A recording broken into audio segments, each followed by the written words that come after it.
या मोरे बुआ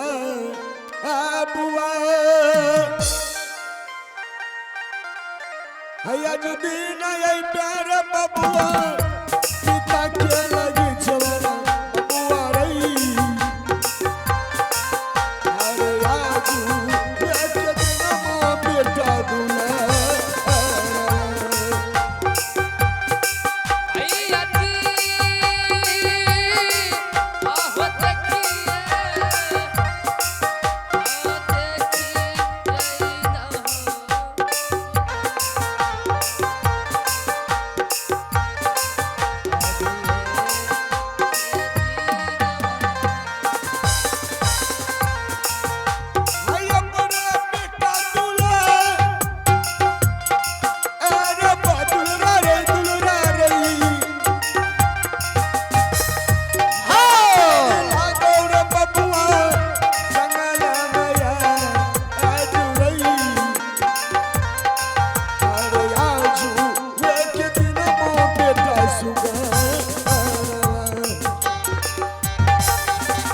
हेलो मित्र जी, ये चलते चलते कहाँ आ गए?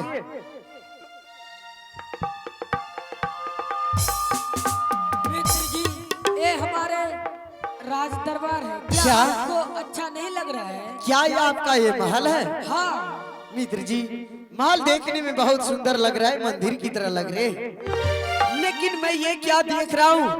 ऊंचे सिंहासन पर भगवान के स्वरूप में कौन बैठे हैं मित्र जी? ये मेरे पिताजी है। क्या पिताश्री है? हाँ ठीक है, आइए प्रणाम करें। क्यों नहीं मित्र जी? प्रणाम पिताजी। खुश रहो मेरे पुत्र। ओम नमः भगवते वासुदेवाय नमः। महाराज जी के चरणों में प्रणाम स्वीकार हो महाराज। शिकार है बेटा उत्तम। हाँ पिताजी। ये क्या? अरे तुम तो गया था जंगल शिकार करने के लिए, लेकिन बेटा ये कौन है मेरे पुत्र? पिताजी ये मेरे मित्र हैं। ये तुम्हारा मित्र? हाँ पिताजी। लेकिन कैसे हुआ ये मित्रता? पिताजी जब मैं जंगल शिकार खेलने के लिए गया था तो एक बूढ़ा शेर हमको नोच के हमको खाने के लिए दौड़ पड़ा। हाँ, और हम बचा बचा बोलने लगे तो भैया अगर मेरा प्राण बचाया और मैं इससे दोस्ती ही कर लिया। हाँ, तो दोस्ती करके अपनी महल दिखाने के लिए गया। हाँ पिताजी। अच्छा किया बेटा, जिस बच्ची ने तुम्हारी प्राणों का रक्षा किया उससे तुम दोस्ती लगाकर अपना महल दिखाने के लिए आया। बेटा हो तो तुम्हारे जैसा बेटा उत्तम। हाँ पिताजी। क्या मैं तुम्हारे मित्र से कुछ बातें कर सकता हूँ? हाँ पिताजी, कुछ बात कर सकते हैं। ठीक है बच्चे। हाँ महाराज। सबसे पहले ये बताओ कि तुम्हारा नाम क्या हुआ? मेरा नाम भक्त ध्रुव कुमार है महाराज। भक्त ध्रुव कुमार? हाँ महाराज। कितना अति सुंदर नाम है, भक्त ध्रुव कुमार। हाँ महाराज। लेकिन बेटा ये बताओ तुम रहते कहाँ हो? महाराज हाँ मैं जंगल में रहते हैं महाराज। जंगल में? हाँ महाराज। लेकिन जंगल में कौन सब सदस्य रहा करते हैं? बस 2 सदस्य रहते हैं महाराज। कौन कौन? मैं हूँ और एक मेरी भिखारी माँ है। माँ और बेटे के अलावा उस जंगल में कोई नहीं रहते हैं महाराज। तो तुम और तुम्हारी माँ? हाँ महाराज। अच्छी बात है, लेकिन देखो ध्रुव, मैं भी प्रतिदिन जब तक मैं अपने उत्तम कुमार को हाँ ये अपनी गोद में नहीं बिठा लेता हूँ तब तक मेरे दिलों को शांति नहीं होता है। इसलिए आज तुम दोनों दोस्त मिलकर मेरे गोद में बैठने की कृपा करो। बेटा उत्तम, ये अपने मित्र से बोलो बैठने के लिए। ठीक है पिताजी। मित्र जी। हाँ मित्र जी। चलिए पिताजी के गोद में बैठते हैं। नहीं मित्र जी। क्यों? मेरे नसीब में गोद कहाँ लिखा है मित्र जी? हाँ मित्र जी। मैं देख रहा हूँ पिताश्री के शरीर में राख साग पोशाक पतेमरी पहने हुए और आप मुझे देख रहे, मेरे शरीर में धूल मिट्टी लगा हुआ है। कहीं मैं पिताश्री के गोद में बैठ जाऊंगा तो पिताश्री का सारा राग साग पोशाक गंदे हो जाएगा। इसलिए मित्र जी आप जाइए, पिताश्री के गोद में बैठ जाइए। मेरे नसीब में तो यही धरती माँ लिखा है, मैं नीचे जमीन पर ही बैठ जाता हूँ। अरे बेटा हाँ महाराज, मैंने तो तुमसे ऐसा नहीं कहा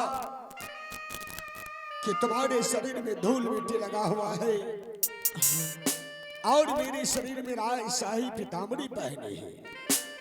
तुझे बैठने से मेरा राय शाही पीताम्बरी गंदा हो जाएगा। नहीं बेटा, ये तुम्हारी भूल है। कौन कहता है कि पुत्र को बैठने से पिता का राज शाही पीताम्बरी गंदा होता है? बेटा, हरि पुत्र के शरीर में लाखों धूल मिट्टी क्यों नहीं पड़ा रहे? पिता की गोद में बैठने से वो सभी धूल मिट्टी एक फूल का समान हो जाता है। इसलिए मेरे मन में कोई ऐसा भेदभाव नहीं है। कौन बड़े हैं तो कौन छोटे हैं, कौन अमीर है तो कौन गरीब। आओ, इन सब भावनाओं को भूल जाओ और मेरे गोद में बैठ जाओ। आहो कबहू ना बैठला विधाता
मैं सत्य कह रहा हूँ महाराज कि कभी अपनी माता पिताश्री का सूरत नहीं देखा है।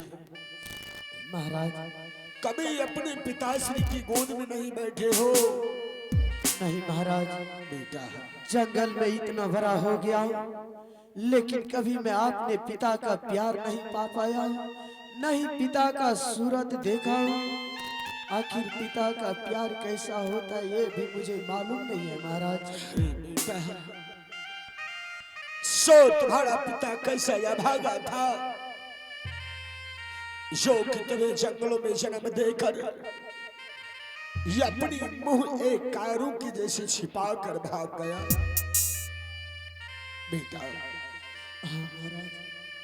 मैं तुम्हारे पिता जैसा नहीं हूं। आज मैं तुम्हें एक बात कह रहा हूं, उत्तम कुमार के पिता होने के नाते तुम्हारा भी मैं पिता हुआ। इसलिए अरे तुम्हें भले तुम्हारे पिता ने सूरत नहीं देखने के लिए दिया होगा, आज ही अपने मित्र को पिता के तुम अपना पिता समझ लेना। और बेटा मैं तुम्हें कभी पिता का कमी नहीं होने दूंगा। मैं तुम्हें पिता का प्यार दूंगा। आओ मेरे गोद में बैठ जाओ।